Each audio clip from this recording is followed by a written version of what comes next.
ძალიან მომრავლდა ისეთი გასართობი ცენტრები, სადაც უკვე ნორმალიზდა და ნორმა გახდა ძალიან დიდი ხმაური. მთელი ამ 2 საათის განმავლობაში ისმის მუდმივი ინსტრუქცია და ყვირილი მიკროფონში. მათი ახტომა დახტომა თუ არ დაემთხვა, შეიძლება მეორე რაღაც დაიზიანოს. ასაკს აქვს მნიშვნელობა. ეს ნიშნავს, რომ ბავშვს, როდესაც მაგალითად ძილის დრო უწევს, ვერ მშვიდდება და ვერ იძინებს.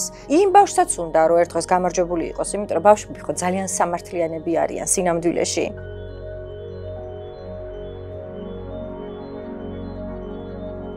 ჩვენი სოციალურ-კულტურული კონტექსტის ნაწილი გახდა. დიდი ხანია უკვე ეს გასართობი სადღესასწაულო ცენტრები, იქიდან გამომდინარე, რომ მშობლებისთვის ეს არის ძალიან კარგი რესურსი და სტრატეგია, რომ თავიანთი შვილებისთვის გააკეთონ რაღაცა მნიშვნელოვანი, ხო? ეს დაბადების დღე იქნება თუ რაღაცა კონკრეტული მნიშვნელოვანი მოვლენის აღნიშვნა მათი შვილებისთვის. რაც ბუნებრივია ამის საწინააღმდეგო პირადად მე არაფერი არ მაქვს, იქიდან გამომდინარე, რომ რაც იქნება ესა თუ ის პროცესი ბავშვზე ორიენტირებული და ბავშვის გულის გასახარებელი, ბუნებრივია ის პროცესი არის ძალიან კარგი. უბრალოდ ძალიან მომრავლდა ისეთი გასართობი ცენტრები, სადაც უკვე ნორმალიზდა და ნორმა გახდა ძალიან დიდი ხმაური, ძალიან ხმამაღალ ხმაზე მიკროფონში მომყვირალი, ეგრეთ წოდებული ანიმატორები და ბავშვისათვის შეუსაბამოა გარემო, რომელ გარემოშიც ის ეგრეთ წოდებულ, ასე ვთქვათ, რომელ გარემოშიც ვამბობთ, რომ ის ერთობა. ცხადია და ამასაც ვეთანხმები, რომ გასართობი ცენტრი, სკოლა და ბაღი ფრიად განსხვავდება ერთმანეთისაგან, თუმცა ის რომ ვთქვათ, რომ დავუშვათ გართობა და განვითარების რაღაცნაირად ერთმანეთისაგან გამოშორება შეიძლება, ეს ამაში ნამდვილად ვერ დავეთანხმები ვერავის და მეტიც.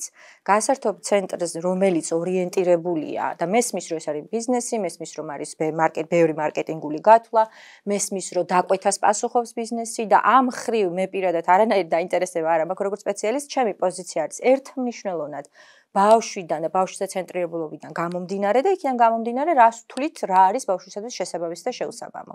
და როდესაც ვსაუბრობთ შეუსაბამოზე, როდესაც ბავშვების ყურებს ესმით რაღაცა სასწაული ღრიალი, ბუნებრივია მათი ისმენის უნარებისათვის ეს არის სრულიად შეუსაბამო. როდესაც ბავშვებისთვის, მაგალითად, როდესაც არის იუბილარი და მხოლოდ იუბილარი არის ნებისმიერ აქტივობაში გამარჯვებული და მხოლოდ იუბილარისთვის არის ეს წვენი. საიდან მოვიდა ეს კულტურა? ეს კულტურა ისევ და ისევ რაღაცა კონტექსტმა შექმნა რა, რომ მაინც და მაინც იუბილარი არის ყოველ ჯერზე გამარჯვებული. და ნახეთ ეს რაღაცა ცოტა ისეთი სტრატეგიაც არის ალბათ, რომ მე ბავშვი, რომელიც ამ დაბადების დღეს ამ ღონისძიებას ესწრება, იმ ბავშვსაც უნდა რომ ერთ დღეს გამარჯვებული იყოს, იმიტომ რომ ბავშვები ხო ძალიან სამართლიანები არიან სინამდვილეში. და ეს სამართლიანობის აღდგენა მათთვის მნიშვნელოვანია და რა ხდება, რომ მე აი ამ ციკლში ერთვება, იმიტომ რომ მშობელს უნდა არ უნდა იმ ბავშვს მოწონს არ მოწონს, იმ კონტექსტს უბრუნდება. ანუ როცა ეს ბავშვი არის იუბილარი, ახლა ის არის გამარჯვებული. ხო, როდესაც უბრალოდ სტუმარია, ახლა მასაც უნდა რომ იგივე კონტექსტში და იგივე სივრცეში, ის როდესაც იქნება იუბილარი, იგივე სივრცეში მოხდეს. ახლა მისი, ასე ვთქვათ, აღიარება როგორც მუდმივი გამარჯვებულის. ფიქრობთ, რომ ბავშვისთვის ასეთი ცენტრები ფსიქოლოგიურად, სენსორულად, ფიზიკურად არის ძალიან გადატვირთული. თუ კი რატომ? რა იგულისხმება ამაში? დიახ, აბსოლუტურად ასეა. ეს არის ძალიან გადატვირთული და ეს არის ჭარბი სტიმულაცია ბავშვის.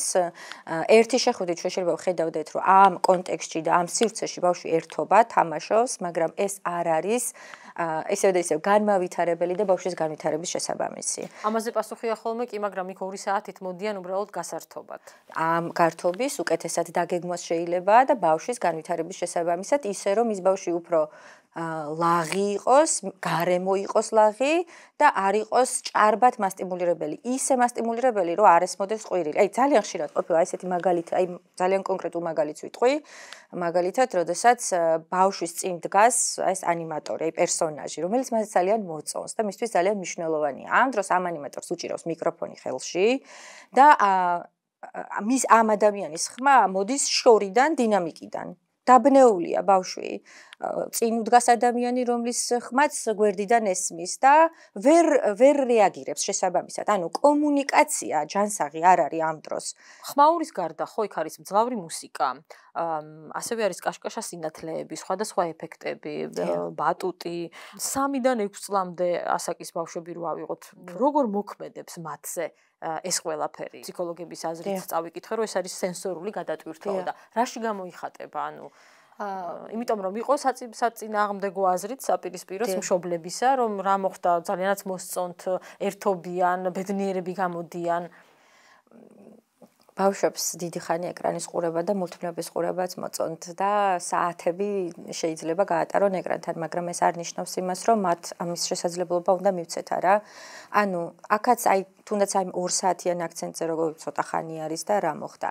ეს ცოტა ხანი არის ისეთი გამოცდილება, რომელიც გამოცდილებაც ხდება მათთვის შეიძლება მომავალშიც გაუჩნდეთ მოთხოვნილება, რომ ესეთი ინტენსივობის და ესეთი ძალის ინფორმაცია და შემოვიდეს სხვადასხვა ასე ვთქვათ შეგრძნების წყაროებიდან. მაშინ, როდესაც ბავშვის სენსორები და შეგრძნებები განვითარების პროცესშია და ბავშვის ტვინი განვითარების პროცესშია, თუ მისთვის ნორმა გახდა ჭარბი სტიმულაცია, ეს ჭარბი სტიმულაცია ხდება შემდეგ მისი მოთხოვნაც და სურვილიც, რომ მუდმივად ესეთი ჭარბი სტიმულაციის ქვეშ იყოს. ანუ ესეთი გართობა უნდა მოსწონს. და ესეთი გართობა უნდა და სულ ესე უნდა და სულ ეს უნდა და დიახ, იმ 2 საათიანმა ერთჯერადმა 1-2 საათმაც შეიძლება სწორედ გამოიწვიოს ის მოთხოვნილება, რომ მომავალში სულ ასეთი სტიმულაცია და ასეთი ჭარბი სტიმულაციის ჭირდებოდეს მას, ასე ვთქვათ, ურთიერთობა სხვა ბავშვებთან. ასევე ფიზიკურ არ არის მხოლოდ 2 საათი, იმიტომ რომ ეს მეურდება, ანუ თუ ყავს მაგალითად 20 რა თქმა უნდა კლასელი ან ვთქვათ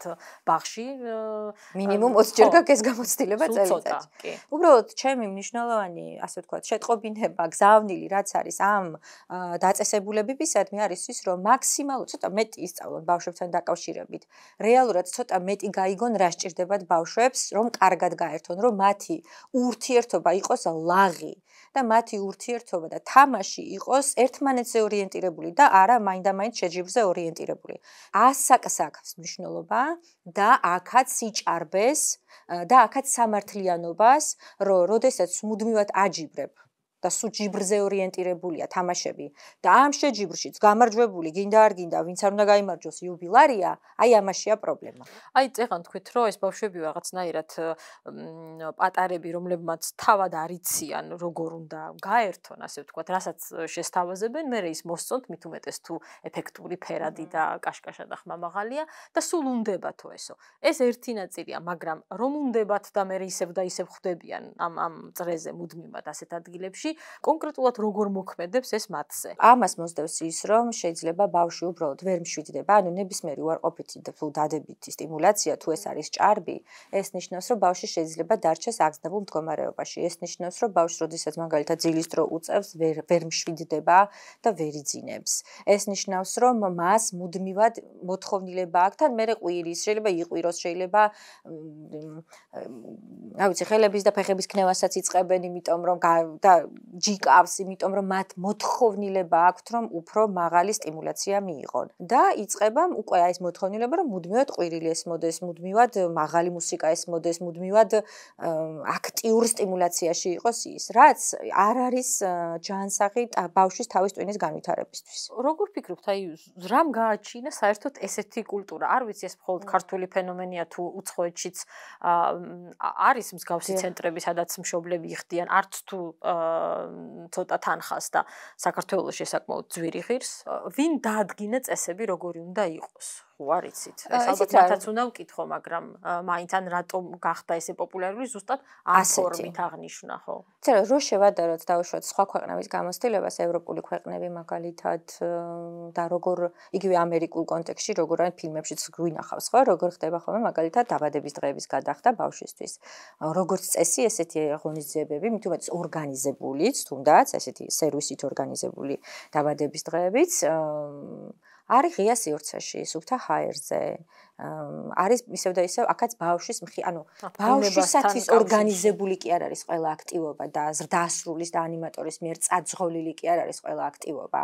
არამედ ბავშვი თავს ლაღად გრძნობს, მისთვის არის რაღაცა რესურსები, რაღაცა თამაშები ორგანიზებული და სადაც უნდა ბავშვი იქ ჩაერთვება. ანუ ეს თავისუფალ თამაშგულისხმობ და არასტრუქტურიზებულ თამაშგულისხმობს. აი სტრუქტურიზებულობიდან გამომდინარე შეიძლება ვივარაუდოთ, საიდან შეიქმნა და საიდან შედგა ეს კულტურა და ეს კონტექსტი, რაც გასართობ ცენტრებში გვაქვს. ერთ-ერთი ფაქტორი შეიძლება სწორედ ეს იყოს, რომ ჩვენთვის საზოგადოებისთვის, დავუშვათ აი ამ მშობლებისთვის, ან იგივე რაც დავუშვათ საბავშვო ბაღებში ხდება, მიდრეკილები ვართ და რატომღაც მამისი დაკვეთა და მოთხოვნილება არსებობს, რომ მაქსიმალურად სტრუქტურირებული გარემო შესთავაზონ ბავშვს. მაშინ, როდესაც ადრეული ასაკის ბავშვს პირიქით არასტრუქტურირებული გარემო სჭირდება. თავისუფალი კონტექსტი არ ნიშნავს, რომ აქ უსაფრთხოება არ უნდა იყოს გაკონტროლებული. თავისუფალი კონტექსტი არ ნიშნავს, რომ გარემო პროგნოზირებადი არ უნდა იყოს. ანუ მე შეიძლება ვთავაზობ ბავშვს გასართობ აქტივობას, მაგრამ ამ გასართობ აქტივობაში მე კი არ ნახობ საით წავიდეს და როგორ გაერთოს და როგორ ითამაშოს და ხელი ვის ჩაკიდოს და ეხა როდის გაუშვას და ეხა როდის გაიქცეს და ეხა როდის გამოიქცეს. მას ვაძლევ ამის საშუალებას, რომ იმ კონკრეტულ მით უმეტეს თუ ეგრეთ წოდებული წესებიანი თამაშებია, ანუ რაღაცა წესები უნდა დაიცვას ბავშვმა, აი ამ გართობის დროს, ხო? მით უმეტეს ეს 3 წლის, 4 წლის ასაკის ბავშვებში ძალიან რთულია და ამ დროს ვიღებთ რას, რომ ბავშვი მუდმივად მიმყოლი ხდება ზრდასრულის მიერ ნაკარნახევი პროცესის. და კიდე იგივეს დაუბრუნდები, რომ კი, შეიძლება ეს არის 1 წელი 2 საათის განმავლობაში და შეიძლება გვეგონოს, რომ რა შეიძლება შეცვალოს ამ 1 ცალმა 2 საათმა, საბოლოო ჯამში ეს ქმნის იმ ხედვას და იმ სტრუქტურას ბავშვში, რომ სხვას უნდა მიყვეს მუდმივად, ელოდება მერე იმას. საკუთარი ინტერესები, საკუთარი ცნობის მოყვარეობა, საკუთარი სტრატეგიები აღარ ხდება აქტუალური. საიდან შეიძლება მოდიოდეს და მკვიდრდებოდეს ეს როგორც კარგი პრაქტიკა და მისაღები პრაქტიკა, ხო? ანუ ესეც მოდის ჩვენი რაღაცნაირად სოციალურ-კულტურული კონტექსტიდან, როგორ აღვიქვამთ ბავშვებს. ბავშვებს ჩვენ აღვიქვამთ ადამიანებად, რომლებსაც უნდა მივაწოდოთ ყველა აქტივობა, დავუგეგმოთ, გავუკეთოთ და გვგონია, რომ ეს არის ერთადერთი სტრატეგია, რომლითაც ისინი სწავლობენ. ბავშვები სწავლობენ დაკვირვებით, ბავშვები სწავლობენ ჩვენი როლური მაგალითების ყურებით, ბავშვები სწავლობენ იმით, თუ რას ვამბობთ ჩვენ მათზე სხვასთან. ანუ შეიძლება მასროვევნებით შერაჭკვიანი ხარ, ესეც მნიშვნელოვანი ინფორმაცია ამისთვის, მაგრამ როდესაც ბებია და ბაბუას ვეუბნებით, რომ აი რა ჭკვიანურად მოიქცა, რა კარგად მოიქცა, ეს რა კარგად გაერთო და ასე შემდეგ, ეს უფრო მასტიმულირებელი და განმამტკიცებელია და უფრო სასიამოვნო პროცესია მისთვის და მისი ტვინისთვის. აი ირიბი ინფორმაციის მიწოდება, რომელიც მას ასევე ესმის. ამიტომ ბავშვი ჩვენ უნდა დავინახოთ სკოლაშიც, ბაღშიც და გასართობ ცენტრშიც როგორც წამყვანი და არა ობიექტი, რომელზეც რაღაცა ინტენსიური სტიმულაცია მიდის. როგორი უნდა იყოს ეს გარემო, რომ ის იყოს უკეთესი? ანუ საითკენ წაიყვანონ თავიანთი საქმიანობა ამ ცენტრებში, რომ რაღაცნაირად იყოს იდეალური შედეგი ყველა მხარისთვის. მუსიკას ერთმნიშვნელოვნად ხმა უნდა დაუწიოთ, ან ძალიან ხმამაღალია. ერთმნიშვნელოვნად უნდა ჩავხსნათ ეს მიკროფონები და მიკროფონებში ხმამაღლა ყვირილი, იმიტომ რომ მთელი ეს 2 საათი, აი დააკვირდნენ ისე მშობლები ეს გასართობი ცენტრის ხელმძღვანელები. მთელი ამ 2 საათის განმავლობაში ისმის მუდმივი ინსტრუქცია და ყვირილი მიკროფონში. როგორ შეიძლება ამ დროს ბავშვი ერთობოდეს, როდესაც სულ ვიღაცა დოდო ყვირის. ბავშვებს სჭირდებათ, როდესაც თამაშობენ, მაშინ მიუცუნცულდეს ის ანიმატორიის პერსონაჟის, რა ვიცი, რა პერსონაჟები წავთ, ხო, იმ ბავშვისთვის საყვარელი მიკი მაუსი იქნება ეს თუ ნებისმიერი პერსონაჟი, რომელიც მიდის, ხო, ანიმატორი, რომელიც მივიდეს ბავშვთან, ურთიერთოს, უშუალოდ, არ ჭირდება ეს გამაშუალებელი მიკროფონი. ასევე მნიშვნელოვანია იგივე აი ამ განათებასთან დაკავშირებით. ბავშვებს სჭირდებათ ნათელი გარემო. რომ დაინახონ ელემენტარულად გარემო. ძალიან ხშირად ბევრ გასართობ ცენტრში არის აი ესეთი ძალიან პრიალა იატაკი. ესეც ალბათ იმ პრინციპით, რომ ესეთი განათება რო არის, მე მანაც კარგად აირეკლოს და ეს მეტლახები არის ძალიან სრიალა და პრიალა. ცოტა აი ეს ინფრასტრუქტურული უსაფრთხოებაც მნიშვნელოვანია, რომ იყოს გათვალისწინებული. აი ეს ბატუტი და სხვადასხვა ფიზიკურად მასტიმულირებელი რესურსები შესაბამისი დოზით და შესაბამისი უსაფრთხოებით იყოს მიწოდებული ბავშვებთან. ანუ აქ შესაბამისი, იმიტომ ზოგადს, იმიტომ ვამბობ, რომ როდესაც გაერკვევიან ხო, გასართობი ცენტრის წარმომადგენლები, რას ნიშნავს, რომ 2-3 წლის ასაკის ბავშვთან საერთოდ შეიძლება თუ არა, როგორ შეიძლება ბატუტის გამოყენება. მაგალითად 2 წლის ასაკის ბავშვი ერთი ცალი რო შედის ბატუტში, ერთი რო შედის ბატუტში, მარტო ეს არის მეორე არ უნდა შედიოდეს მასთან ერთად. იმიტომ რომ მათი ახტომა თუ არ დაემთხვა, შეიძლება მეორე რაღაც დაიზიანოს. ანუ ესეთი დეტალები, მე მოლოდინი მაქვს, რომ ალბათ იციან და ამას იცავენ, მაგრამ თუ არ იცავენ, ესეც დასაცავია. ანუ შევხედოთ ფიზიკურ და აი ამ სოციალურ გარემოს, დიახ, როგორც განმავითარებელ გარემოს, იმიტომ რომ ბავშვისათვის თამაში არის სწავლისა და განვითარების მთავარი სტრატეგია და ბავშვისათვის გართობა არის განვითარება. და როგორც ერთობა და როგორ გართობასაც შევთავაზებთ, მერე სულ ამის მოთხოვნილება ექნება.